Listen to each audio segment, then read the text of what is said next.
So, greetings, I suppose. We don't sure exactly what time zone you're in, but thank you so much for joining us today. So we're going to talk about how you can maximize your zoo's impact with Hortis. Thanks so much for joining. And so I'm Havard Ostgaard. I'm the Director of Botanical Solutions at Species 360. And together with me, we have Wahid. Hello, everyone. Nice to see many of you. Looking forward to sharing updates and hopefully helping you to increase your impact. Yes, so what you may have seen in the invite is that we're going to talk about, first I get the slide deck rolling here, so apologies. So we're going to talk about success stories, one from the UK and another one from the US. And then we will also talk a bit more about how what you can expect when you transition to Hortis based on the experiences that we've shared from the zoo in UK and Micke Grove in US. And then at the end, we'll also have a quick demo with some updates. And then before that, we will also have a quick poll to just get a sense of the audience we have today. So where you are with plant records and what's how the plants play a role in your institution. So hopefully you will take part in those polls when they come up. Before we do that, we just want to give a bit of a backdrop. Some of you, or all of you, I assume, are at an institution using ZIMS for zoos. And many of you probably know that Hortis joined ZIMS or joined Species 360 about 18 months now. And the Species 360 then extended its mission to support data or systems support flora and fauna. So we expanded our mission with Hortis to support plant conservation and in botanic gardens or in zoos with regards to plants. And we've also then, as a non-profit, we have a governance model where many of the board members come from zoos or from zoo associations, and we've now had our first board member from the Botanic Garden community, Dr. Paul Smith from the Botanic Garden Conservation International. So this will continue as we grow the business related to botanic gardens or botanical needs, you might say, in the community, including the community that we have here with the zoos. So watch this space. But 50 years of supporting global conservation, and now 18 months of supporting conservation work and record keeping in the community of botanic gardens and zoos. So without further ado, we'll start by, if you wouldn't mind, scanning this barcode or click on the link that will be shared with you on the chat. Then we would like to just have a small poll. The benefit here is also that you actually get the slide on your smartphone. If you can watch that there if you want, if you scan this barcode, but then if you use the link, you can get it onto your browser as well. So we're just going to have 3 questions for you that we would love to hear your feedback or learn more about the community. So I will go to the next slide. I'm waiting for, I'm not sure how many who have signed up, but if you haven't got it yet, then you will see it in the chat as well. So the first question is, how satisfied are you with your plant records? Now, some of you may not have plant records. So I think we should say neutral if you don't have plant records, just to help you there, to not skew the metrics too far.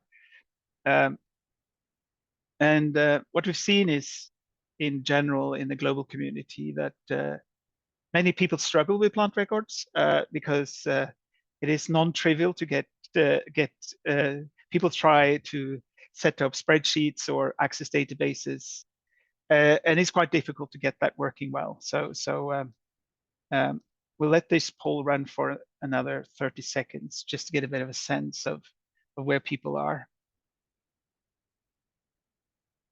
We have the second question, which you might then think about, is what type of records do you keep today?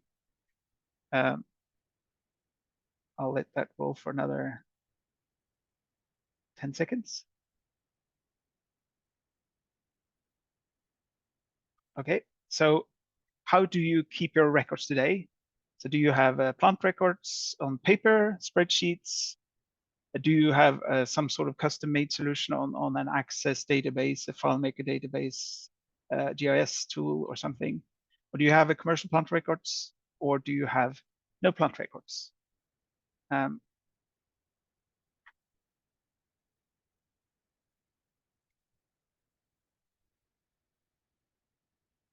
And we know that in a global context that close to 80% of botanic gardens have are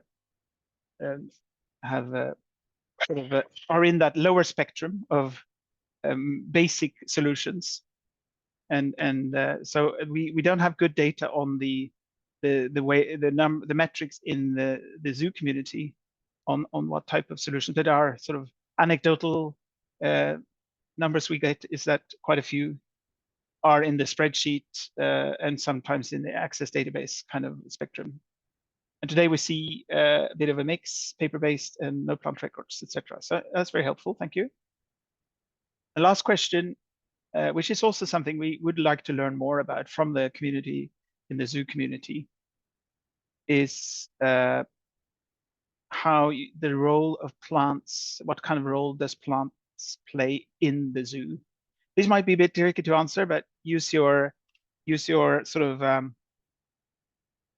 what shall I say, gut instinct, if you like. On the zoos have obviously enclosures. There's the need to, or you grow plants to support. So here we go. That's great. So browse material. Yeah, we got and you know, one thing we're not so sure about is some zoos might be quite active from a mission perspective on education, engaging with visitors that way. Others might spend much more energy on enclosure development, etc. So just want to get a sense again about, and I think this particular survey, I feel we should probably reach out to a broader audience and just sort of ad hoc on the webinar, but it's really helpful for us to set the scene and understand a bit more about who and what your priorities are.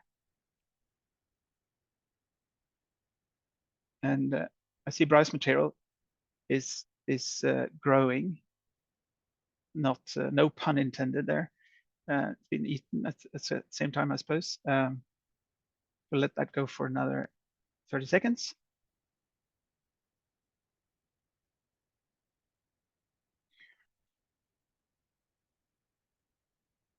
So we're going to talk a bit about that in the upcoming slides as well. Okay, so that's coming out at top at this small sample set. We got enclosure development, browse material as sort of leaders, you might say, but obviously you want to make visitors happy, so you use it to make wonderful displays in the zoo. And then education, that's interesting. That's good to know. We sort of made some assumptions. We had some research papers on this, but it's always nice to hear from live audience as well. And then conservation is up there as well. So that's really, really helpful. Thank you so much. Yeah. Okay, so we'll share this with you. We're going to follow up with a sort of quick, maybe a small article, but at least the video recording will be available so you can see these numbers if you're curious. But we're definitely going to do more research on this particular question. So thank you very much for sharing. So we're now going to talk a bit about success stories and how Hortis have helped a couple of two zoos in this particular story. But before we start, we wanted to just give you a bit of an overview of what we're trying to accomplish with Hortis. And what when we started Hortis a few while back, a couple of years, well, 4 years ago, we tried to look at what are the problems, what are people struggling with, and one of the top things people struggle with is having sufficient time. So with Hortis, we really put a lot of effort in allowing you to be as efficient as possible to record quality data. And we're going to have a demo afterwards, so maybe that gives you a sense of what we're doing to accomplish that. But also from the stories that might come through as one of the key points that helps these institutions to excel. couple of big points I feel is, for example, plant names. Spelling correct names, that's a big challenge that many institutions struggle with when it comes to plant records, especially if you have a spreadsheet. So with Hortis, we have all the published wild occurring names available to you at your fingertips, even if you're on a smartphone, with all the 1.4 million published names, and it doesn't feel overwhelming. So we put a lot of effort in that. That really helps you to get quality data. And another thing that we launched in June is the ability to engage with visitors. So you can put your collection, your plants online for visitors, so they can then sort of learn a bit more about the plants you have, but you also can then use it from an internal perspective, not having to put labels on everything, because you can then use the map to see where the plants in. So we will have some time to show you what that works as well. And the last thing worth highlighting here is that Hortis is a cloud-based product that runs on whatever you might use, not on smartwatches, but beyond that, on a smartphone, or is it a tablet? Is it Apple or is it Android? It doesn't matter. It will run on anything, and it's very easy to get started. So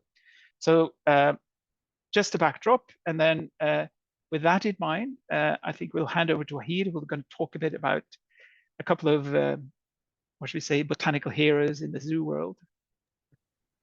Yeah, thanks, Havard.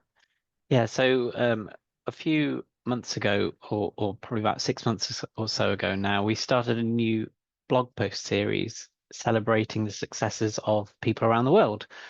And to start with, it sort of focused on the botanic community, which is what we are sort of focused on at the beginning. And now with the kind of introduction of more zoo-oriented workflows, we're now really delighted to share some of the stories from the zoo world as well. So we're going to take a trip to a few places. This is Matt Berridge. He's the Deputy Head Gardener at Hertfordshire Zoo in the UK. And on the right is Dr. Avanti Malapur from Micke Grove Zoo in California.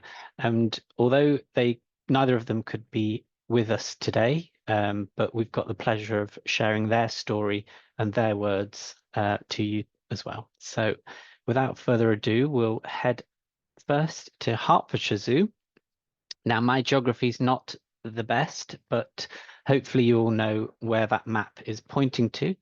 So Hertfordshire Zoo is just north of London in England, and they are a sort of family-run wildlife park and also a charity. And they've been members of Species 360 since 2000, so about 24 years. And they have 800 or so animals and quite a range of exhibits. So they have a world of dinosaurs, Sun Bear Heights, Amazon and Beyond, and the Land of the Tigers. And all four of those sort of exhibits and projects all feature plants. And Matt had the pleasure of, I had the pleasure of meeting Matt at a conference in Edinburgh last October. And we had some great chats about how the relevance and role of plants in zoos is it's not just a backdrop, it's not just a pretty green thing in an enclosure, but there's so much that plants provide, whether that's enrichment, food, habitats, nesting sites. There's so much kind of the role that plants have in zoos is real, sort of all-encompassing. And some of the challenges that Matt and his team were experiencing were that they actually had no formal plant records before 2019. So they relied on a lot of paper-based records on invoices, many of which got lost or, got rained on and sort of falling apart sort of thing. So there were no real formal documentation about what was at the zoo and around its grounds. And like many of us, we had challenges in COVID, and they certainly did with regards to their record keeping, because they tried to create something, but it never really took off. So it was a real pleasure to meet Matt and to sort of hear some of the challenges that they were experiencing. And they joined Hortis, they started using it in February. And since then, they've sort of come on leaps and bounds. It's really remarkable to hear the progress that they're making literally day after day. And some of the things that they've achieved is on the right, but I just wanted to share this quote with you. So Hortis has made me more aware of the way I work. For example, when we order plants, what we don't have already, what we can look at incorporating into new areas, and being more forward thinking regarding animal welfare and husbandry. I think that's really key as well, because a lot of institutions have this approach in mind. And when you think of more global kind of approaches like the one plan approach, there's a lot of integration opportunities when it comes to conservation and husbandry and browse, etc., with plants. And some of the things that they have been able to achieve, for example, the ability to record and monitor plant species across the zoo. They've been able to track the plant requirements that they have across different habitats. They, as I mentioned, they're now recording plants for animal nutritional purposes and enrichment. And Hortis allows them to have a centralized platform as well, so they can share some of that information with their internal staff, but also external conservation partners, which is real part of their mission. And when it comes to things like the public sites that we're going to talk about shortly, they've actually started creating educational materials that include signage and all sorts of interpretation to really share their story about the plants in the zoo. So it's a real sort of exciting and vibrant story that we would definitely recommend you to take a look over on our blog. The next story, we're going to hop over the pond to Micke Grove Zoo. And this is a zoo in California. It was inaugurated in 1957, and they've actually been a member of Species 260 since 1980. So coming up close to sort of 45 years. And bearing in mind that Species 260 celebrates its 50th anniversary this year, they've been a member for a very long time. And the exciting thing about Micke Grove Zoo is that it's actually located in a park of oak trees. So it was originally called Micke Grove Park, and the signature trees there are a lot of old oak specimens. So they have a real interest intrinsically to record what they have on the estate and the grounds, but also because now they have a lot of animals there, of course, being a zoo, but they have an organic browse garden that they use to grow a lot of the browse material that they feed to their plants. So as you can imagine, Avanti was very excited to learn about some of the ways that we can help her and her team. And some of the main challenges that they were experiencing was fairly similar to those at Hertfordshire Zoo. So they didn't have any plant records, and they wanted to encourage knowledge sharing amongst their staff. So the one thing that Avanti was particularly excited about was the ability to be out in the zoo and have multiple people using Hortis at the same time and sharing knowledge, growing together as a team and institution. And that's something that we're really excited to be helping them with. They also wanted to keep track of invasive plants, the threatened species, the browse garden that I mentioned. And also they have a really interesting pollinator garden, because they work a lot with threatened species that are local to California, such as the monarch butterfly. So they have a lot of plants that the monarch butterfly uses as its host, sort of for egg laying and also for nutrition. So they wanted to make sure that they were documenting that very well. And they joined Hortis in November 2023. And since then, they've been able to identify over 60% of the trees and plants around the gardens, around the zoo. They have been able to look at the threat status of several trees and plants. And that comes through integration. So in Hortis, there's an integration with IUCN, where we provide you the threat level status for each taxon, basically. So you can very quickly see how many threatened species you might have or critically endangered. And Avanti, but also other zoos and gardens have shared some really eye-opening statistics because they didn't realize how much sort of material plants, sort of taxa that they had that were of conservation significance. So it can really boost your impact and potential when it comes to things like that. The other thing that they were able to do was identify many toxic and invasive plant species that they wanted to remove, and also things that were botanically interesting. So they can then revive them and maintain and label them and ultimately share that information with their visitors. And as I mentioned, they were really passionate about sharing that knowledge with their team. They have a number of volunteers, they have a number of sort of part-time staff, and this is a nice quote from them, that they've found Hortis very user-friendly, and training of zoo volunteers to help identify plants and obtain their GPS locations has been conducted without any challenges. And that could be you too. And it's something that, you know, we really are passionate about, making Hortis as easy and as user-friendly as possible, so that anybody can just pick up a smartphone or pick up a tablet or whatever device you might be using and get started very quickly and easily. The other thing I wanted to share as a final point was that because a lot of institutions are thinking about this whole integrated approach to conservation, it's not just about the animals, but it's about the plants too. And this, I think, sums it up very nicely. With the help of Hortis, the zoo has now a comprehensive list of plants that will help label all plants and trees within its premises. And we're now confident enough to request zoo management to relabel the zoo to Micke Grove Biological Park, with a focus not only on conserving threatened wild animals, but also threatened plants and trees as well.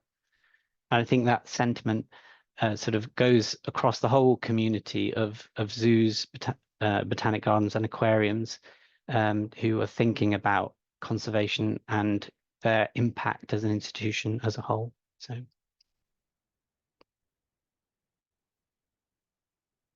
back to you, Havard. Thank you, Wahid. Yeah, so if you transition to Hortis, what can you expect?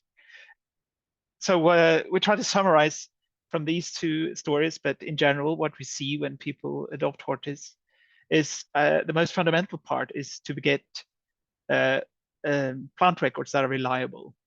And when you have reliable records, you can actually use that for much more than just saying, this is our inventory.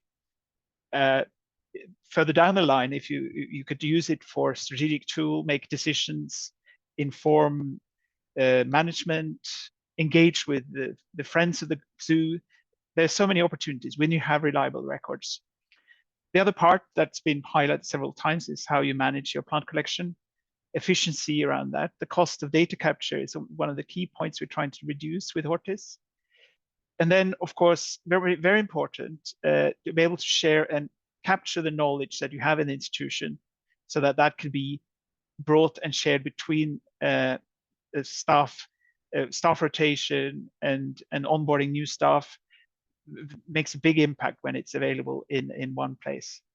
We've already pointed out improved animal welfare, and then with the shared with the public site also allow you to increase your educational impact by telling stories online or on smartphones, so people can learn more about the plants that are found in the zoo as well. We also love this quote from Auckland Zoo here. So the team are having great fun with Hortis, bit by bit cataloging our entire plant collection. I mean, if you'd heard anybody saying cataloging and fun in the same sentence, I think that's quite a unique statement in itself. So we're very proud of that quote. And yeah, so for them, this is really important, and that would never happen without access to Hortis. So it's a great testament to what can be done with Hortis, I think. And as Wahid said earlier, this can be you. Okay, so I'm just going to. There are also other success stories on the Hortis website. You go to hortis.com and then blog, and then you could filter on community success. And then if you're interested to learn more about other botanic gardens who've gone through the same journey, and yeah, so please have a look at your leisure. So just a reminder about what we're trying to achieve with Hortis here before we go into a quick demo is that we know that you don't have enough time. That's one of the most constrained resources that we hear people struggle with at botanic gardens. And we got the impression that that's the same with the zoo community. And the struggle with plant names, the struggle no more. And that's the short answer to that with Hortis. And then, of course, if you want to make more of an impact from an educational perspective, you could do that with Hortis as well. And it runs on anything. So I will then stop sharing, and Wahid will take over to show a quick demo of a few of the things that Hortis can help you with. Thanks, Havard. So for those of you who might not have seen Hortis yet or might want a refresher, I'm just going to quickly talk about the way it works before talking about some of the workflows that we're supporting for the zoo and aquarium community. So to start off with, when you log in to Hortis, you get a dashboard, and this is designed to be an overview of your collection today. So you can see the number of accessions, materials, and taxa that you might have, and an activity log. So if you have got volunteers or other staff members using Hortis at the same time, you can see what's going on. I see Havard's been making changes to a Quercus a couple of weeks ago. So from a team and collaboration perspective, it's very transparent, and you can work together to achieve your plant records goals. The other thing to mention was the provenance. This is basically telling you where your material and accessions came from, and also this snapshot of the red list assessments for your taxa in your collection. And this is where, you know, we've had really interesting case studies where people haven't realized, you know, the significance of their collection until they've started inputting their data into Hortis. And the key thing to, as I mentioned earlier, being on the cloud allows Hortis to be, it's possible for it to integrate with other systems like the IUCN and a taxonomic backbone that's provided through Kew Plants of the World Online, so that we can help you capture good quality data, whether that's you know, assessments for conservation purposes, or whether that's spelling in relation to the quality of your scientific names. So there's lots going on, and I'll just quickly show you also the way to create a new accession. So similarly, for many of you ZIMS users, in Hortis, an accession number is generated. So this is like a permanent identifier that stays with this group of plants throughout their entire life, and it's automatically assigned, and you can start to record the scientific name of the material that you're accessioning. So I'm going to start off with a pea vine, which is Pisum sativum, and you can see when I start typing, I'm getting some autocomplete suggestions through the taxonomic backbone. So you don't have to worry about scientific names in terms of their spelling, because we can help you with that. If you want to record more detailed information, you can do, but in Hortis, the system is very permissive. And that's so if you don't have the information or you're not overly familiar with it, you can still proceed with the actions. So I'm just going to say for now it's of garden origin, and I got it from the pea nursery. I'm now going to click next, and that's my accession created, but I need to record where that plant material is in my zoo. So I'm just going to add when I added it. it's a plant and it's present in my collection, and there are 5 pea plants. And here is where one of the ways that you could use this in your zoo setting is that through the use of tags. So tags are a very flexible way of categorizing your records and sort of linking them similarly to the way hashtags work in social media sort of accounts. So in this case, you might want to tag your pea with browse material, or you might want to say, it's invasive, or it's a toxic plant. Obviously, it wouldn't be if it's browse material, but you get the point. And I'm actually going to add here in my notes that it's going to be fed to the orangutans.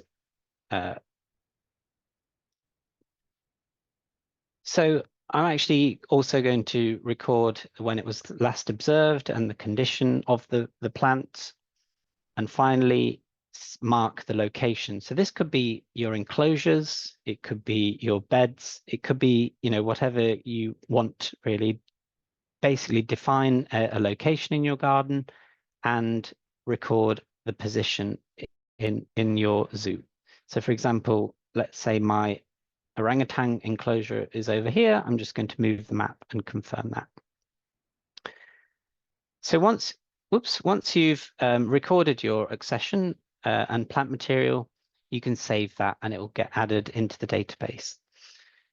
And the list view is a sort of an overarching tabular view of your collection. You see photos that are added. You can see common names. The rest of the information, you can show and hide certain columns, sort and filter and use search, and use a combination of those operations to really interrogate your collection in detail. I'm not going to go through all of the fields, but I just wanted to click on a record to show you what that looks like. And you get to see the rest of the information in a nice user-friendly way.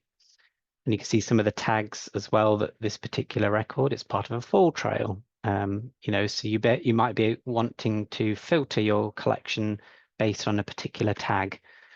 Show me all of the browse material, or show me all of the taxa that have been fed to the orangutans. Just 2 of the ways that you might want to interrogate your data. When I scroll down to look at the photos, you can see some of these that have been added. I can mark them as featured images.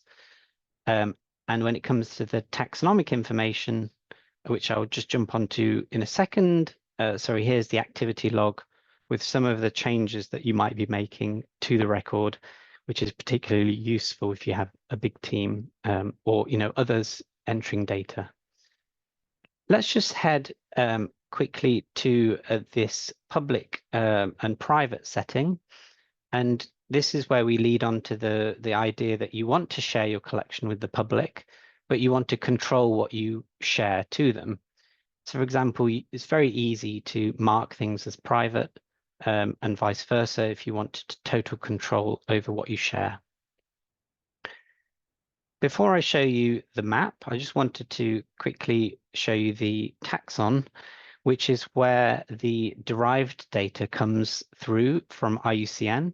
Again, this comes through automatically. As soon as you typed in your scientific name, it's matched against the data in IUCN, and you can see its conservation status and source it, look at it elsewhere. And you can also see some other taxonomic data, such as the distribution, life form, climate, that comes through Plants of the World Online. So again, as Havard mentioned, hopefully reducing a lot of the time that you spend in capturing this data.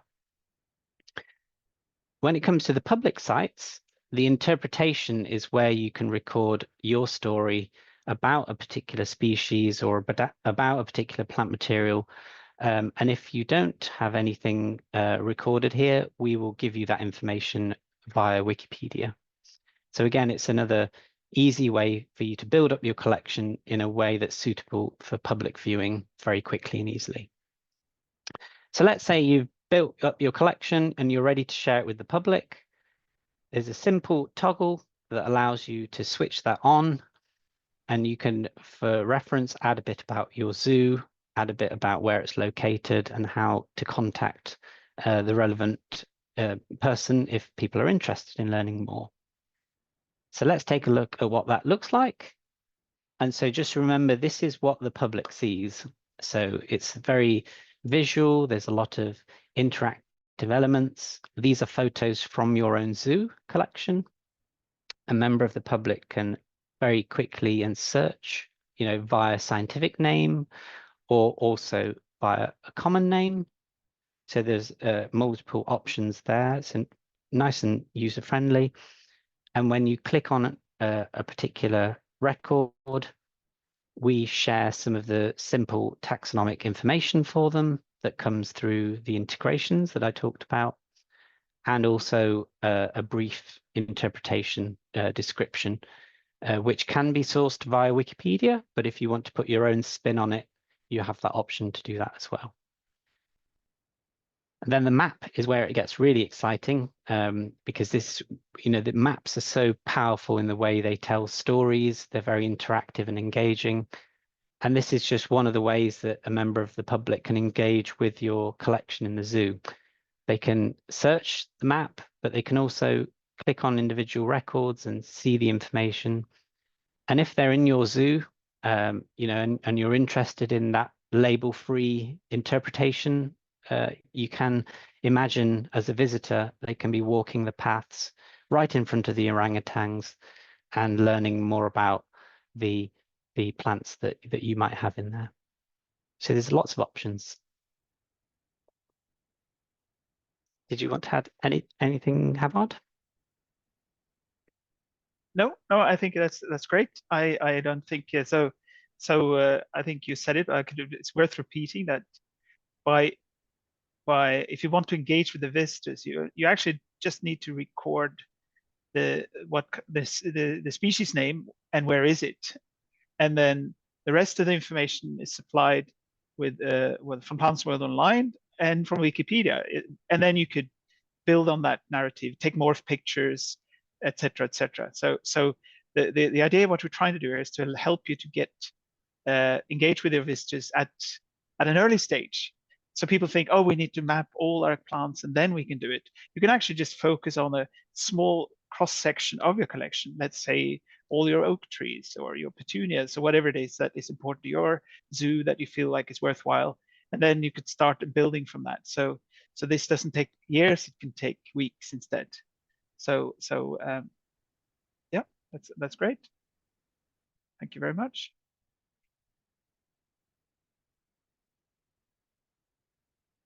So we've gone through the story about a couple of zoos in the UK and in the US, and hope you've learned a bit more. We also want to make sure you get this information with you. One thing that we have a campaign for all the ZIMS members or Species 360 members. We have an early bird campaign, meaning if you sign up to Hortis before the end of August this year, we'll give you a 20% discount on your first year of subscription. And if you wonder how much the subscription costs are, you could go to hortis.com and look at the prices there, and you'll get a nice, you will see some of what you see here, where you can then see how many users you need. So you could, the key point here, I suppose, is the Plus package, which most people go for because it allows you to engage with your visitors. That's the most significant difference between these two packages. There's also the ability to have multiple sites and a few other bonuses with that package. But if you're in, because we're non-profit, we also want to support institutions wherever they are on the planet.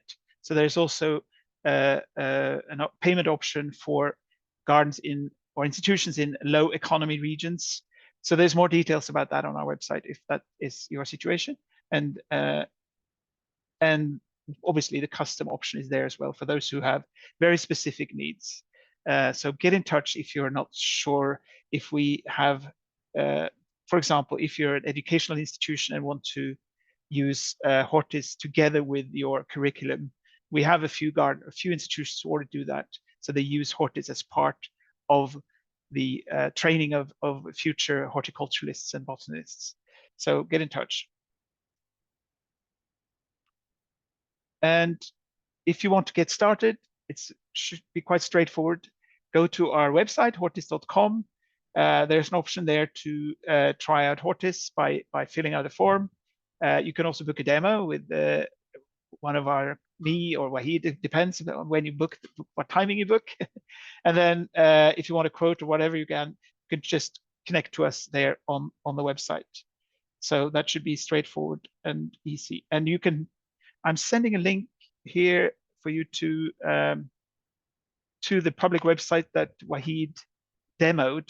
So you could try that now, and please try it on a smartphone, because I think that's really tells the story about how much you can achieve with good design, that so much you can actually achieve on a very small real estate.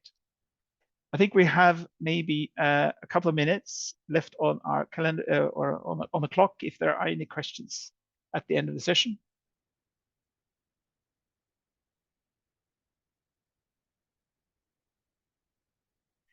I will add that we will put this recording on YouTube, so you can share it with your colleagues, and then we'll send an email out to those who signed up about with more details, and including the link to the recording as well, so you get reminded about that. But if we don't have any questions, I will say thank you so much to everybody who joined this wonderful July, the last one. The last day of July, and then hope to see you soon, and get in touch if you have any questions to us and the team.